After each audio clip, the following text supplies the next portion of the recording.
Pictures of you, pictures of me, hung upon your wall for the world to see.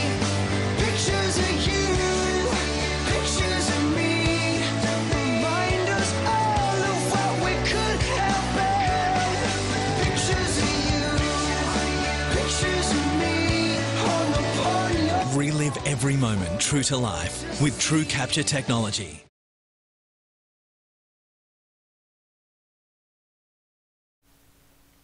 With Luxperience, the new Australian luxury travel show happening in Sydney at the beginning of September, and what a treat that's going to be, I took the opportunity over the last few days to have a chat with somebody who's over here, partly to do with that and the arrangements, but also discovering new product, and his name's Ian Swain.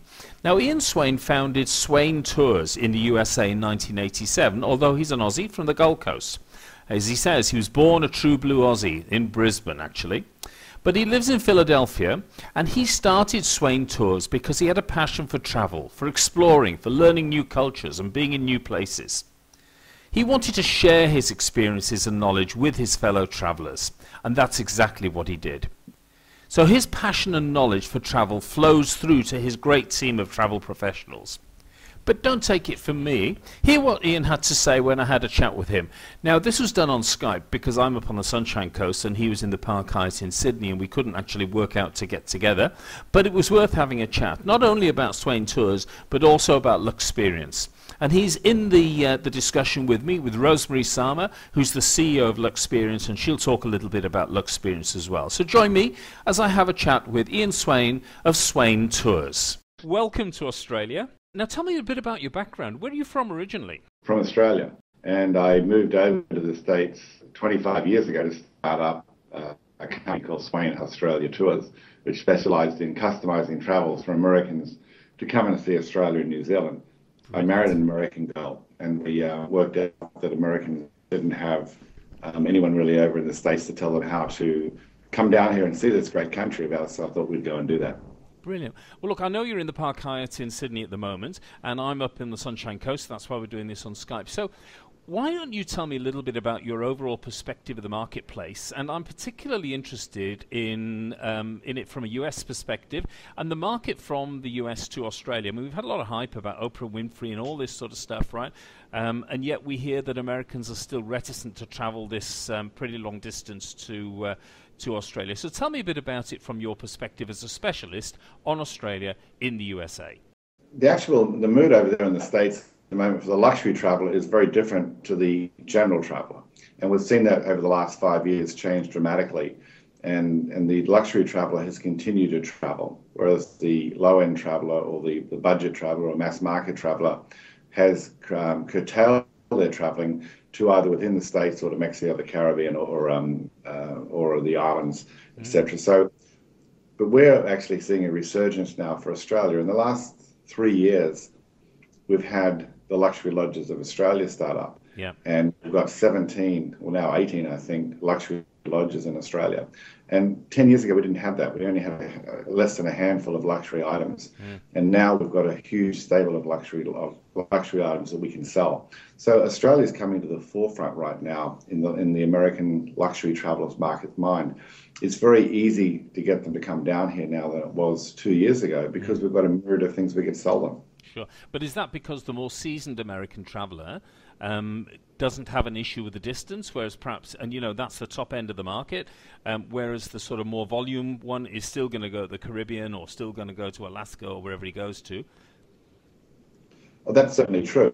I mean, because most of the seasoned travellers in the luxury market will travel at least business class or if not premium economy, yeah. Or even first class, so that makes the trip a little bit easier than travelling coach all the way. Okay, brilliant. I mean, in terms of Australia in the States, what sort of impressions or what do Americans think generally? And it's a very general comment I'm asking in terms of the demographic. But let's go to the top end. Let's go to the people that stay in luxury lodges. What are their impressions and what do they want to come and see in Australia? And what are the hot destinations and products for 2012 that you're selling in the USA currently? Right. The impression of Australia, and I've been there for 25 years, I've seen it change over this period of time. And in the last, again, 5 years since all the luxury places became online, their impression has changed of Australia. They understand that Australia is an actual, not a third world country. It actually is a prominent country. It has got wonderful places to come to. We're a buoyant economy, and we're a stronger economy than the American economy right now. And people are seeing that. And so they're saying, what's this Australia about? And there's been quite a lot of promotion about it. There's been a lot of different things. I mean, you mentioned Oprah before. And whilst it's very difficult to pinpoint if we actually got business from that, the exposure that Australia got because she was down here went to, probably 4 or 5 or 6 million people that didn't know about Australia before. So, but the hot destinations that we're selling, there's quite a few of them, and depending on if it's the first or second or third time visitor as to where they're going. But some of the lodges like Southern Ocean Lodge, Walter Valley, Kuala, Lizard Island are all favourites amongst us to sell, and very easy to sell to a first-time visitor. Then you've got places like Sapphire, Cape Lodge over in Perth, Aqaba Station up in central South Australia, Longitude, Bamaroo Plains up in Northern Territory, are all more for a second traveller or someone who really wants to get off the beaten track.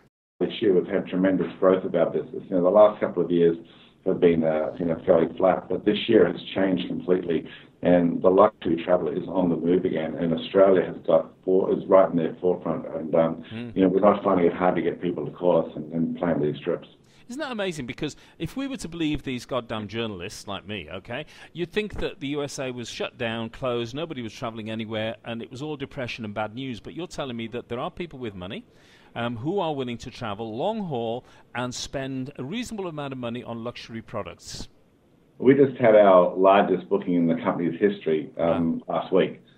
And it's several $100,000 of this person coming down to Australia over New Year's Eve. So, that's alive and well. And I think, people worry about being election year, people worry about, all different things, but there's a lot of very wealthy Americans, and Americans just want to travel. They think it's their right to travel and go and see the world the way they want to see it.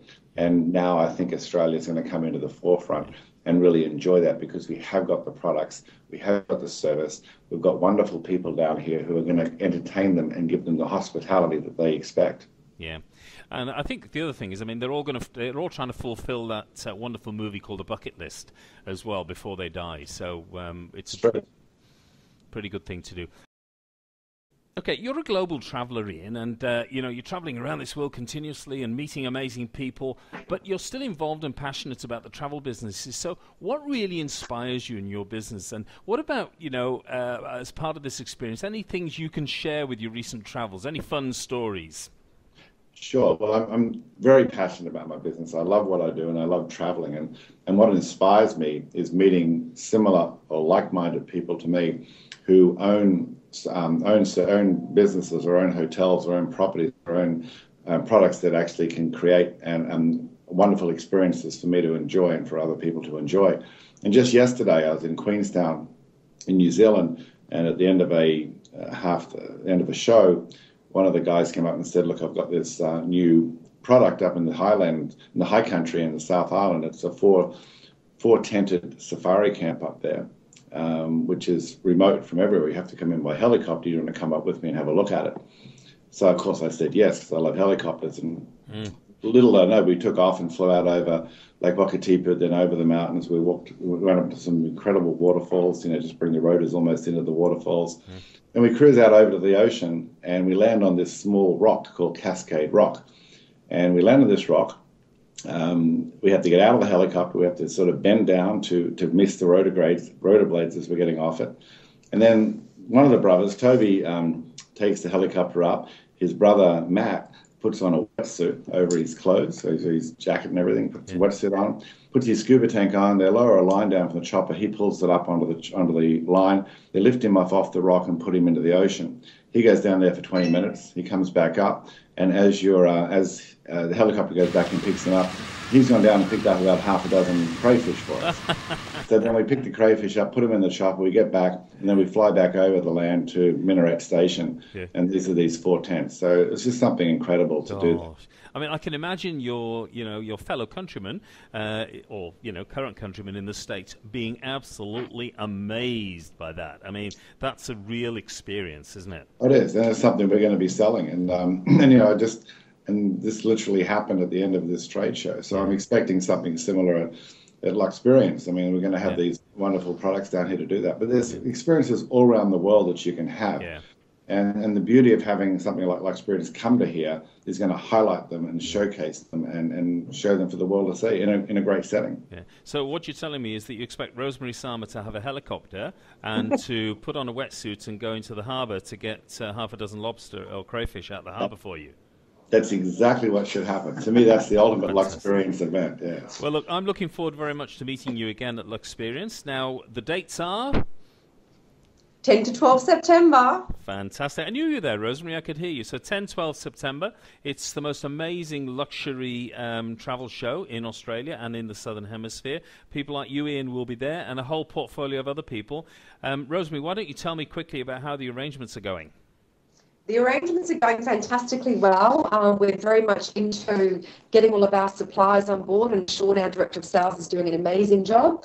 And we've got over 80 VIP global buyers registered, just putting all the program together in terms of highlights and welcome receptions and educational programs. So it's all moving along very, very well. Thank you. Brilliant. So order the champagne. Ian, see you at Luxperience. Rosemary, see you at Luxperience. And Sean, I'll see you at Luxperience as well. And Ian, thank you very much indeed for your time this evening.